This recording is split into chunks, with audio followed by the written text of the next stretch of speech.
بسم الله الرحمن الرحيم. نبدأ قناة يوتيوب كاملة وأول فيديو من مطار البحرين. وأنا مش رايح البحرين، احنا عندنا ترانزيت رايحين إن شاء الله دلوقتي على سنغافورة. هنكتشف البلد في يوم واحد ونشوف إيه اللي ممكن نعمله هناك، إيه أحلى حاجة ممكن نزورها، وإيه المصاريف بتاعتنا، وكل التفاصيل اللي ممكن نعرفها خلال اليوم ده.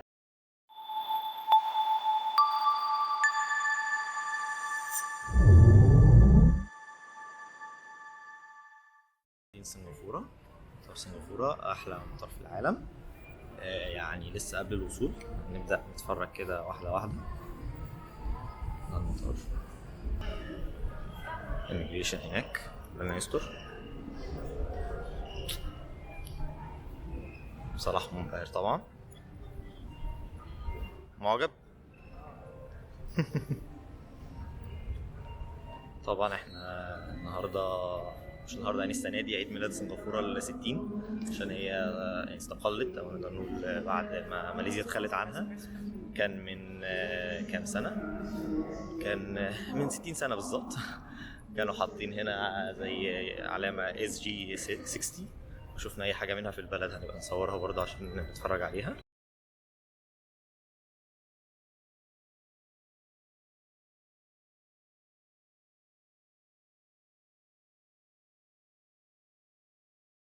احنا دلوقتي في المطار، وصلنا بقى لاكتر حته سبيكتاكولر، بس قبلها لازم meet our friend Daniel from New Zealand. Yes, with us. So you should see this cinematic view. احلى مطار في العالم. هي بس استوائيه جوه مطار، مش اي حاجه ممكن تتخيلها احلى من كده. ناس كتير قوي، حرفيا اول مزار سياحي بتزوره اول ما بتوصل البلد، بس مش محتاج تروح اي حته. يا جماعه ده مش مطار، ده مطار فندق، حاجات كتير قوي مع بعض. انا لو كنت اعرف كده ما كناش حجزنا هوستل وقعدنا في المطار لحد بكره. بجد احنا تايهين بقالنا مثلا ربع ساعه ولا ساعه في المطار. ايه ربع ساعه دي؟ احنا بقالنا الساعه 2 ونص، احنا الطياره بتاعتنا واصله الساعه 1 تقريبا. اوبا، انت هتضرب حد في الساعه دي؟ كنا هنموت حد بيها. بصوا يعني ده يعني هو مول عادي. الفاونتن هناك ده مول، وده اللينك بريدج. معذره بقى على الكاميرا. بجد مش عارف رانك ايه في المطارات الكبيره، هنسيرش كده ونقول لكم. بس بجد ضخم جدا وجميل جدا، كل حاجه فيه حلوه بصراحه. احنا ماشيين اهو فوق الشارع.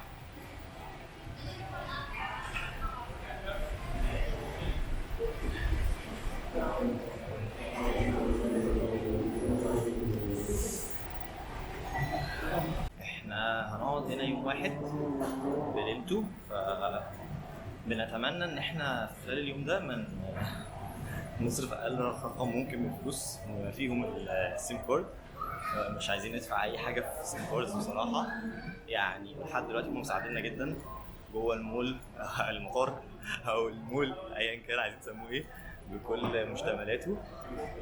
في كل حته واي فاي سريع جدا قوي جدا بصراحه. ومش محتاج حتى ساين ان، يعني من الحاجات الحلوه ان انت كل ما تدخل مول في المطار محتاج يعمل ساين ان ومش عارف ايه تحط البيل بتاعك. لا هو انت بتدخل على طول، هو كونكتد في واي فاي. وفي اشاعه كده سمعناها ان في واي فاي في كل حته في البلد، هنكتشفها مع بعض بالطريقه الصعبه يعني.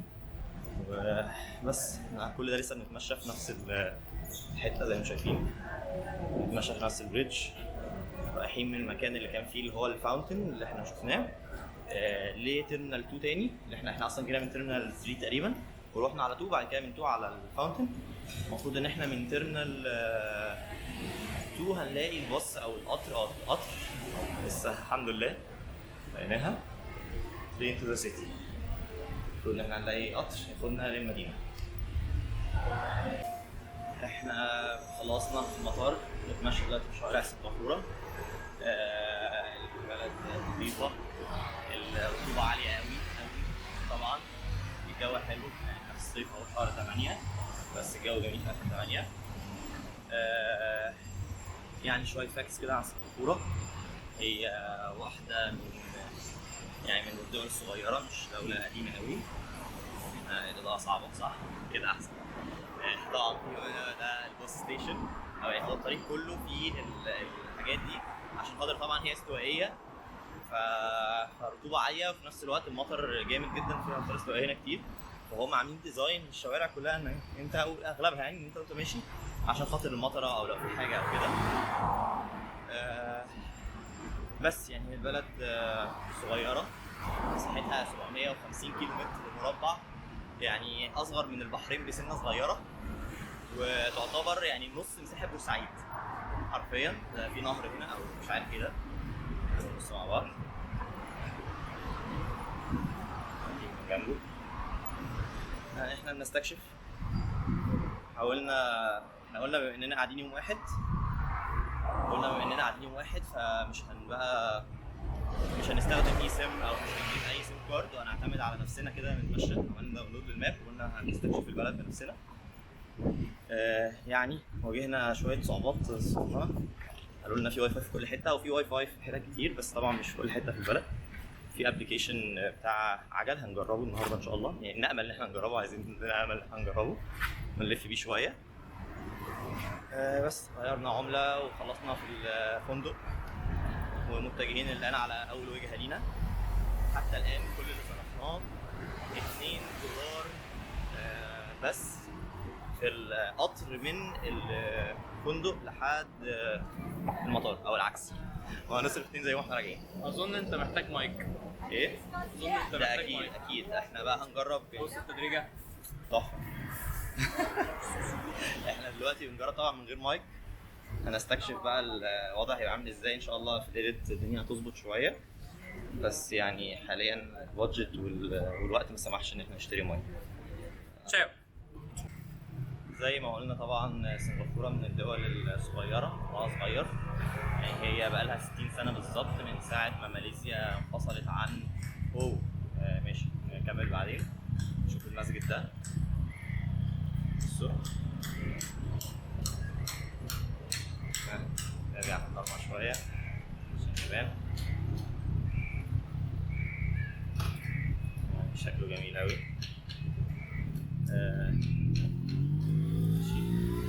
نرجع لمكاننا بس نعدي الشارع بسرعة. اسف ارجع. يلا اهو المشاة اهو. ماشي. لا معناها تعدي قدامك 23 ثانية. كنا هنداس بس عادي. المهم كنا بنقول ايه، البلد عمرها 60 سنة بس من ساعة ما ماليزيا انفصلت عن او يعني اتحررت من الاحتلال البريطاني. ومن بعدها سنغافورة يعني بقت دولة، ومن بعدها يعني سنغافورة بقت دولة مستقلة بسبب ان ماليزيا اتخلت عنها، لدرجة ان الرئيس السنغافوري طلع عيط في التلفزيون بيطلب الدعم من دول العالم ان هم يساعدوهم، ان هم يقفوا جنبهم يعني في رحلتهم. كانت دولة ما عندهمش مصدر مياه طبيعي، ما عندهمش اي حاجة، كلها مليانة بالبطالة والجرائم. حتى ما هي ما فيهاش يعني التكوين العرقي فيها كبير قوي ومتنوع قوي، فكان فيها مشاكل عرقية كتير. قدروا ان هم يحلوا كل ده، كلهم عايشين مع بعض في تناغم كبير قوي. يعني عندهم اكتر عرق هم الصينيين والماليزيين طبعا، مالاي والهنود، هم دول اكتر 3 اعراق. وفي من طبعا اندونيسيين، في من بنجلاديش، في من حتت كتير يعني، بس دول اكتر ناس نقدر نقول ان هم اكتر اعراق منتشره. وكله بيتعايش مع بعضه بشكل جميل جدا، كلهم متعايشين. اتفرج كده على الشارع عامل ازاي. فاينلي. Turn right.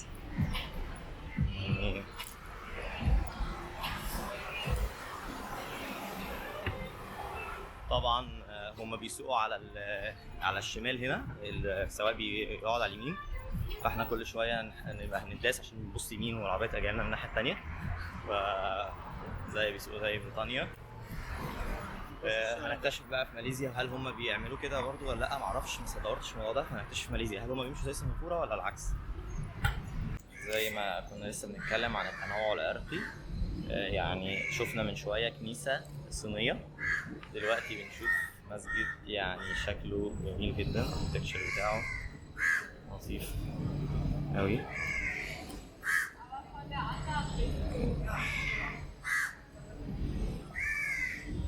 نتمشى في شارع العرب وشارع مسقط. في يعني احنا رحنا عمان بقى، مسقط ستريت هنا. تعالوا نشوف ايه اللي مكتوب هنا.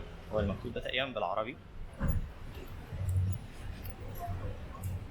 اوه سنة 1909.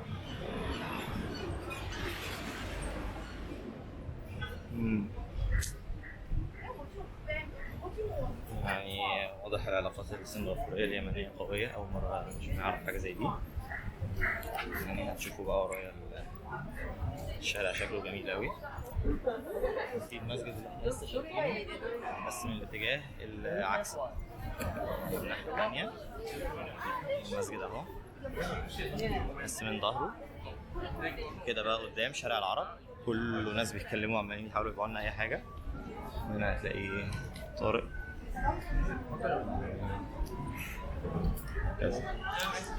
ماشي. احنا حاليا في ميدان احنا لا نعلمه ولا يعلمه الا الله، او تحت مبنى من المباني الرئيسيه في البلد. هنتفرج مع بعض عليه. يعني واضح شمس قوية زي ما انتم شايفين. كنا رايحين ناحيه ليتل انديا ولقينا ده في الطريق وقلنا ما نفوتوش. فن غير تشكيلي.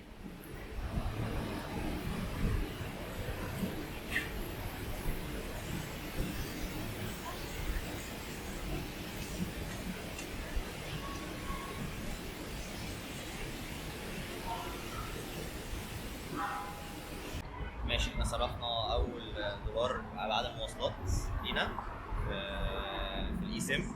مش عارفين الصوت اصلا يبان ولا لا؟ ان شاء الله هيبان، يا رب يبان. عشان سواحنا في الشارع بصراحه كنا عايزين نركب اللي هو هلو رايد اللي قلنا عليه، مفيش واي فاي في الشارع، فاضطرينا ندخل نطلب من الكافيه وناخد واي فاي من عندهم، وعملنا اي سيم بدولار. ويعني هي اللي هتمشينا باقي اليوم بقى. نقدر نركب بيها اللي هو هلو رايد، او لو عندهم العجل في كل حته في الشارع. هناك اهو الراجل شغال يعني مرتب شغله، فعايزين نركب العجل ده. لسه بقى هنشوف لنا مكان فيها عجلتين حلوين اللي هو لونه لبني، ونركبهم ناخدهم من ليتل انديا لحد مارينا باي. يلا بينا مش بقى فتحت. بس احنا خدناها مشي من حاجي لين وعرب ستريت شارع العرب لليتل انديا، والوضع شكله جميل جدا جدا جدا فوق الخيال بصراحه. حاجي لين ما كانتش قد المقام قوي نقدر نقول، او ما كانتش احلى حاجه. ليتل انديا احنا هنعدي الشارع ونصورها لكم. خلي بالك شمالك.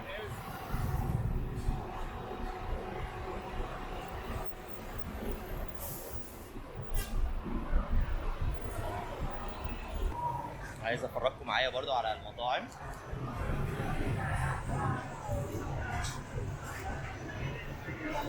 ساقع دي اهم حاجه. الفيشنج طبعا، مشروع البطيخ فشل، مشروع المانجا فشل، المحلات طلعوا عارفين. كل المحلات اللي احنا دورنا عليها يعني شفنا. 20 دولار سنغافوري، 20 دولار سنغافوري، الدولار ب 37 جنيه، يعني مش هتخرج من البلد. ده جزء من البروجرام بتاع رحلتك. زي ما انتم شايفين الاعداد الناس عامله ازاي،